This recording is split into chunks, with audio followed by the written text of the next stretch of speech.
그 간에 보시면 교재 118페이지에 신생아의 생리적 황달에 대한 팁이 나와 있거든요. 그거 한번 꼭 읽어보세요. 호흡은 생략하고요. 분변을 좀 보도록 하겠습니다. 사실 아이의 분변은 어떻게 보면 아이의 상태를 알 수 있는 하나의 척도라고 좀 많이 저희가 생각을 하는데요. 여기 분변은 세 가지로 볼 수가 있어요. 태변과 그다음에 모유변, 그다음에 쉽게 제가 짧게 해서 인공유변이라고 할까요? 그렇죠. 그래서 이제 조제분유, 그죠? 조제분유변이라고 해야 될 것 같아요. 인공적으로 영향을 주니까요. 그래서 이제 교재에 119페이지에 유아변의 일반적 성상이라는 표가 나와 있어요. 그거 한번 참고하시고, 먼저 태변은요, 색 자체가 흑갈색이에요. 흑갈색이고 냄새가 별로 없습니다. 그러니까 아예 없는 게 아니고요. 냄새가 좀 작다라고 보시면 되고요. 그 다음에 출생해서 한 3일에서 4일경까지 보는 변을 저희가 태변이라고 합니다. 그 다음에 모유변은 뭐냐면 모유를 먹는 아이의 변이겠죠. 그래서 보통 색깔이 황금색을 나타내고요. 이제 가끔 그 장내 산화작용 때문에 약간 녹색을 띠는 경우도 있습니다. 근데 이제 그 나쁜 변은 아니고 모유로 인해서 나오는 변의 색깔의 특성이라고 보시면 돼요. 그래서 하루의 배변 횟수는 이 모유와 조제분유를 비교했을 때 모유 영양아가 좀 더 많이 배변을 봅니다. 그래서 변 속에 또 조사를 했더니 비피더스균을 좀 많이 포함하고 있고요. 조제분유 변, 그죠? 한마디로 다른 말로 하면은 교재는 인공 영양이라고 했어요. 인공 영양아의 변은 보통 색깔이 담황색이라고 그랬습니다. 냄새는 어떨까요? 냄새가 아주 심하게 납니다. 그리고 이 세균 검사를 했더니 이 인공 영양아의 변 속에는 대장균이 많더라는 거. 그래서 모유 영양아의 변에 비해서 좀 수분이 작다 보니까 좀 딱딱한 고형 변이 많습니다. 그래서 그 차이점만 좀 아시면 될 것 같고 119페이지 유아변의 일반적인 성상 두 가지 금방 제가 설명한 거 비교해서 보시면 될 것 같아요. 다음은 섭식 운동 발달에 대한 내용인데요. 우리가 표 4-4에 이제 아주 이렇게 알기 쉽게 표로 잘 정리가 되어 있습니다. 그래서 저는 이제 표로 정리된 것들을 그냥 쭉 보면서 설명을 좀 하도록 할게요. 저희가 이제 크게 출생에서 한 3개월 정도를 먼저 신생아 아기라고 보고요. 또 그 다음 이제 여기는 지금 4가지로 분류를 했는데요. 저는 좀 3가지로 분류를 해볼게요. 4개월에서 8개월 영아, 그리고 9개월에서 12개월 이렇게 해서 저는 3개로 나눴지만 이제 이게 이렇게 겹쳐진다고 보시면 되겠어요. 먼저 신생아 같은 경우는 여기 이제 뿌리 반사라는 말이 나와요.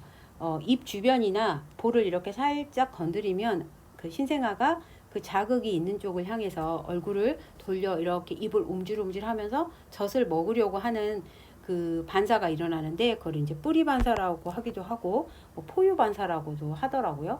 그래서 이제 이때 아기가 어떤 자기의 입을 약간씩 빨아먹으려는 그런 모습을 입을 가지고 뭔가를 빨려고 하는 그런 모습을 갖춘다라고 해요.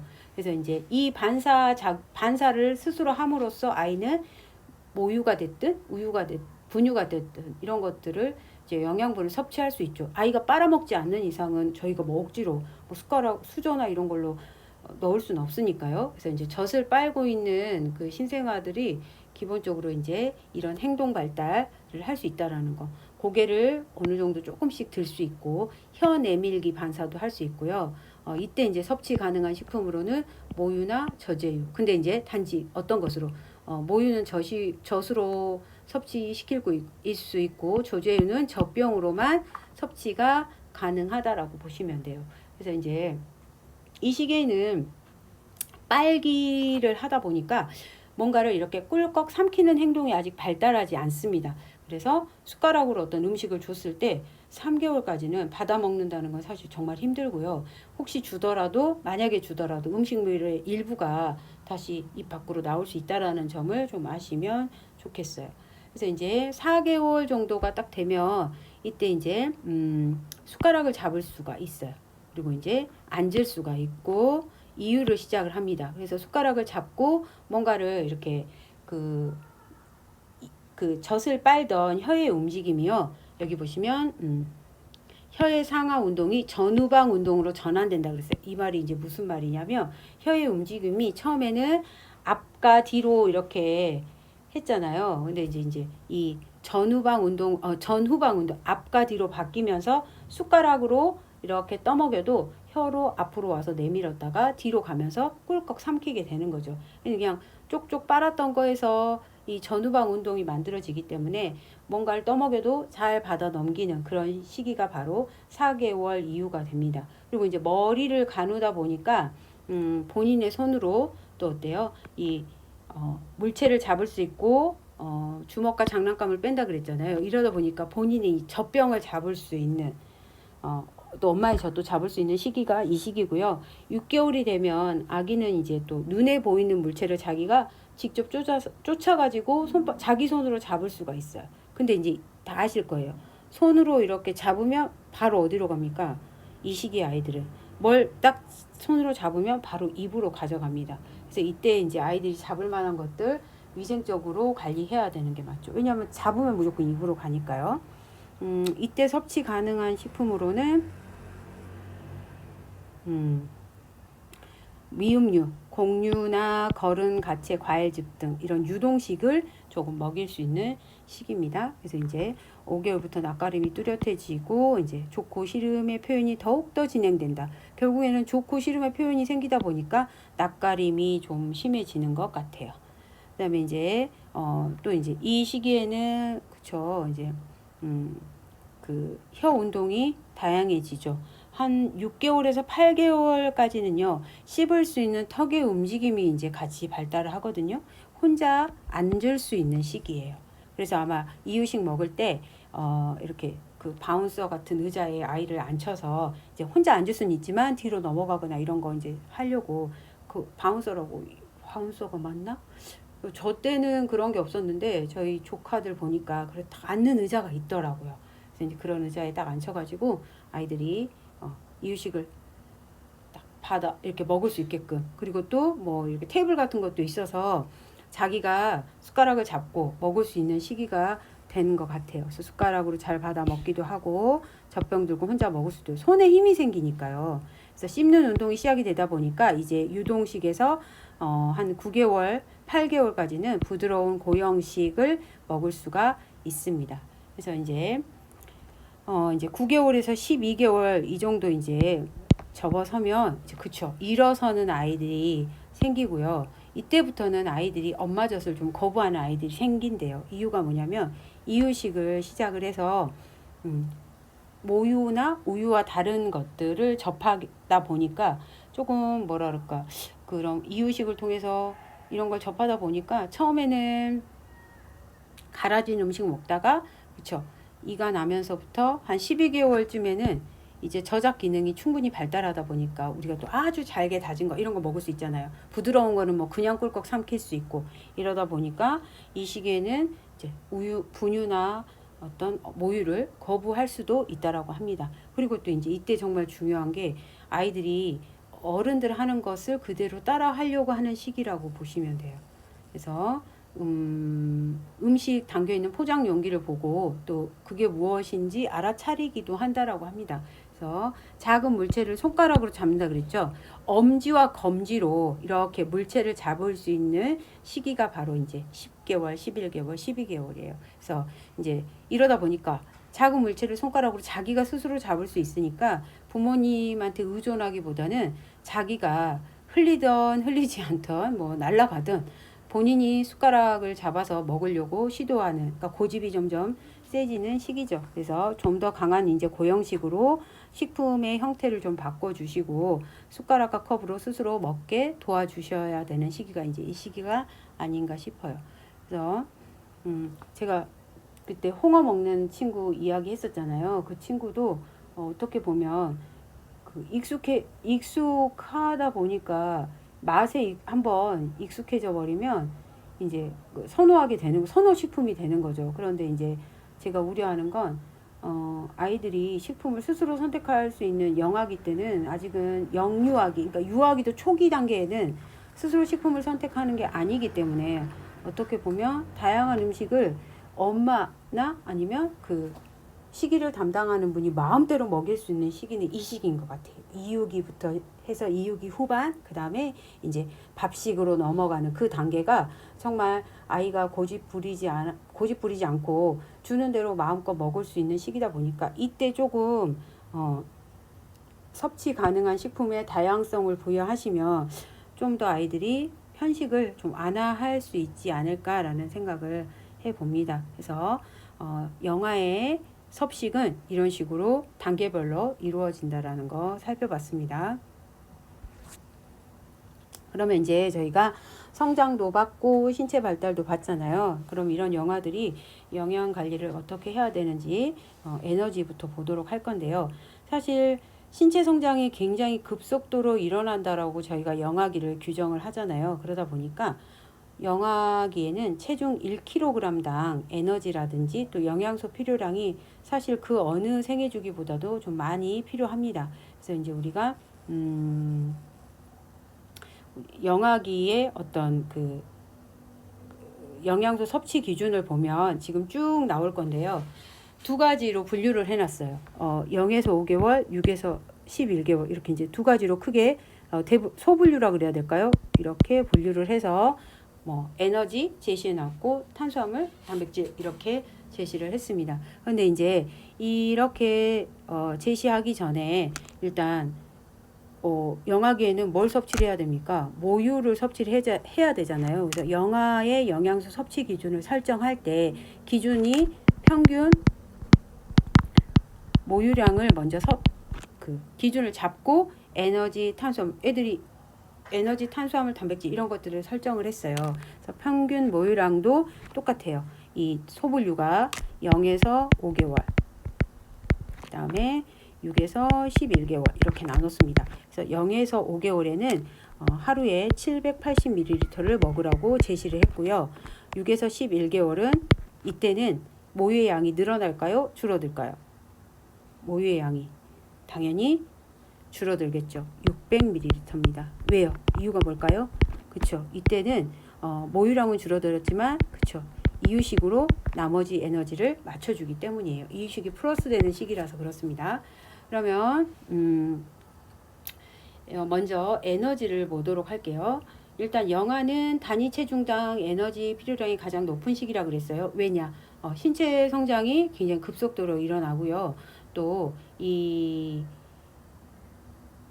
이제 단위 체중당 에너지 필요량이 높은 건 또 하나 이유는 뭐냐면 체중에 비해서 이 단위 체중당 체표 면적이 큽니다. 이유예요. 이게 이유. 그래서 그리고 또 하나 이 성장률이 높고 대사율이 여기 또 보시면 또 하나 열 손실이 증가하고 성장을 위한 에너지가 많이 필요하고 어른에 비해서 활동적이기 때문에 활동에 필요한 에너지가 많기 때문에 활동에 필요한 에너지가 많다는 건 결국 다른 말은 뭘까요? 활동량이 많기 때문에 에너지 소비량이 많다라고 보시면 돼요. 그래서 에너지를 많이 소비하니까 성장을 맞춰주려면 그 소비에 맞는 제공을 해줘야 되는 거죠. 그럼 도대체 우리 영아들이 어디에다 그렇게 에너지를 소모하느냐, 그걸 이제 조사를 했더니 그게 바로 그림 4-5예요.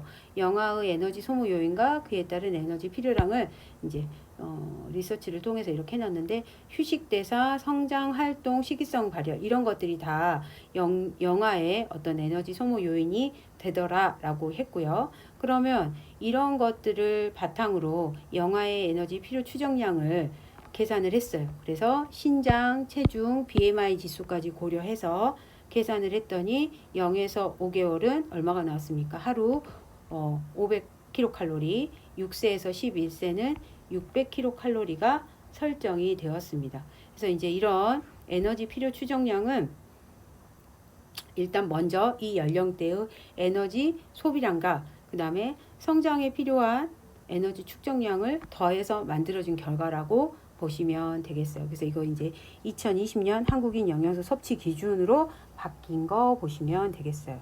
그래서 이제 에너지는 0에서 5개월은 500, 6에서 11개월은 600으로 설정이 되었습니다. 그 다음 두 번째 탄수화물. 탄수화물 같은 경우는 영아가 요구하는 탄수화물의 산수화물 섭취 최저 수준은 분명하지 않다라고 이야기를 했습니다.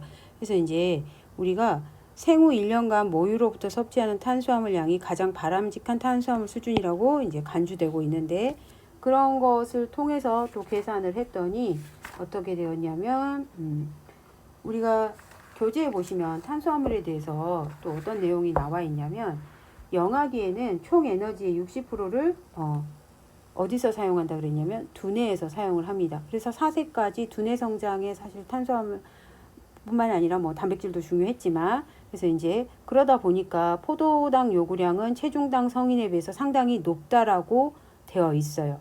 근데 이제 최저 수준은 없지만 최고 수준은 있는 거죠. 4배 정도로 먹고 있다는 거예요. 그래서 이제 생후 1년간 이게 이제 가장 바람직하다고 얘기를 했고요.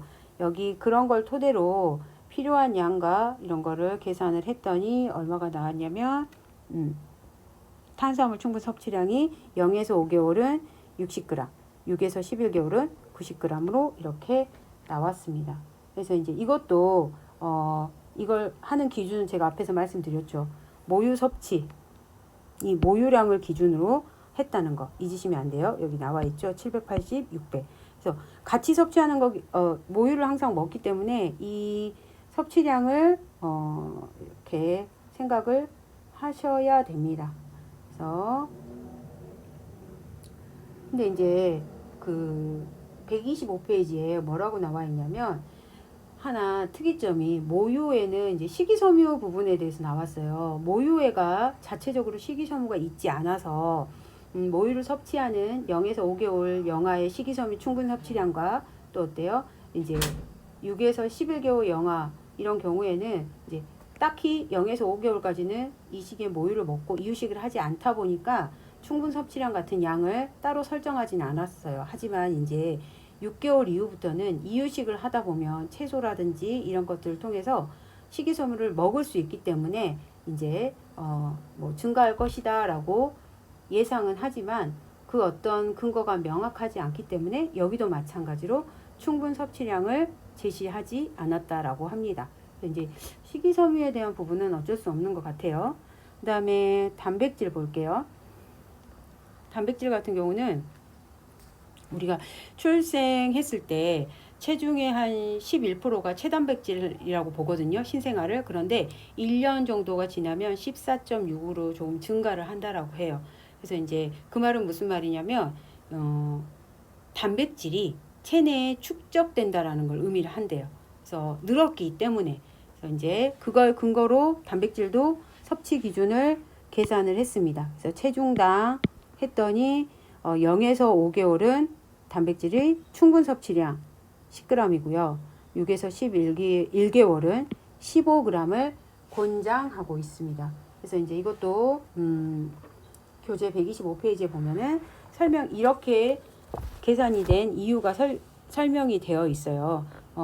영아의 어떤 성장 과정 중에서 일어나는 체조직 합성이라든지 체단백질 축적이라든지 그 속에서 일어나는 효소나 면역 기능을 증가시키고 체내의 단백질을 합성, 여러 가지 이제 이런 체내 물질의 합성 등의 단백질이 이용되기 때문에 그죠? 이 단백질은 0에서 5개월 같은 경우는 모유로서 단백질을 섭취하다 보니까 충분 섭취량이 있고요. 6개월에서 11개월은 이제 이유식을 통해서 또 같이 섭취할 수 있기 때문에 권장 섭취량으로 제시를 했습니다. 그래서 더 중요한 시기는 제가 봤을 때는 이 시기라고 볼 수가 있어요. 그렇죠? 0에서 5개월은 반드시 이 충분 섭취량을 항상 충족을 해줘야만이 부족하지 않게 아이에게 공급될 수 있다라는 거. 그다음에 지질 같은 경우는 지질은 그 영아기의 어떤 그 필요한 에너지, 급격하게 성장하는 시기에 필요한 에너지를 공급하는 영양소라고 보시면 돼요. 그리고 영아에게 가장 에너지 밀도가 높은 영양소라고 제시가 되어 있습니다. 그래서 이제 여기서 중요한 거는 그 필수 지방산을 언급을 해놨죠. 그래서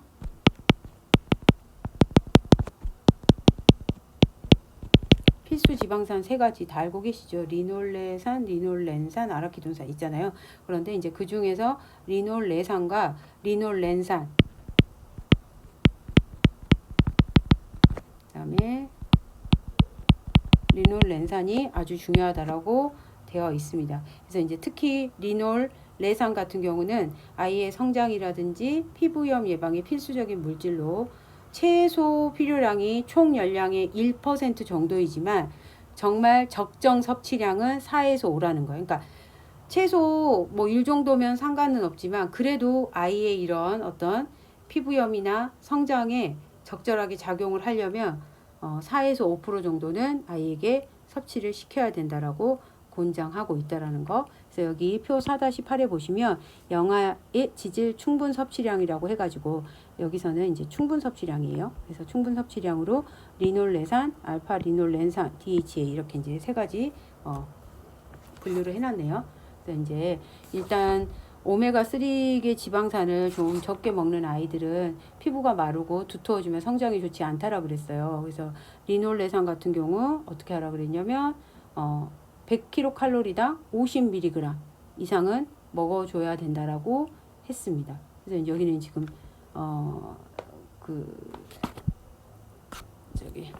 그람으로 돼 있는데 미리그램으로 하면 50이 되겠죠. 그래서 DHA 같은 경우도 어때요? 영아의 두뇌나 시신경 발달에 필수적인 성분이다 보니까 이거는 이제 모유의 DHA의 함량을 적용해서 산출한 게 이 수치가 되겠습니다. 그래서 이제 얘도 0에서 5개월, 6에서 11개월로 했고 각각의 수치는 보시고 확인하시면 좋을 것 같아요. 그다음 5번째 비타민입니다. 비타민도 저희가 지용성과 수용성으로 크게 나누었는데요. 이제 지용성 같은 경우는 그 모유로 자란 아이에게서는 결핍이 크게 발견되지 않았다라고 합니다. 그래서 이제 그러다 보니까 정상 모유에서 분비되는 비타민 A의 양을 기준으로 일일 충분 섭취량을 결정했고요. 여기 보시면 그다음에 이제 비타민 D 같은 경우는 이 모유 자체의 비타민 함량이 낮고 또 햇빛으로부터 비타민들을 섭취하기에는 이 시기의 아이들이 어때요? 이렇게 햇볕을 대놓고 섭취하는 그런 아직 어리다 보니까 그래서 이 구루병 예방을 위해서 비타민 D는 반드시 이제 외부적으로 섭취를 시켜줘야 됩니다. 그래서 충분 섭취량을 이렇게 0에서 5, 6에서 11개월 동일하게 5 마이크로그램으로 설정이 된 것 같아요. 그래서 이제 6에서 11개월 정도 됐을 때는 이유식을 하기 때문에 이때는 비타민 D가 들어있는 버섯이라든지 이런 것들을 아이가 먹을 수 있는 그 섭식 상태에 맞게끔 그죠? 씹을 수 있는 그런 지금 구강 상태에 맞게끔 조리해서 주게 되면 조금 더 비타민 D를 섭취시키는 데 도움이 되고 또 이제 6개월에서 11개월 정도 되면 이렇게 그렇죠. 뭐 그때는 뭐 뭐라 그러죠?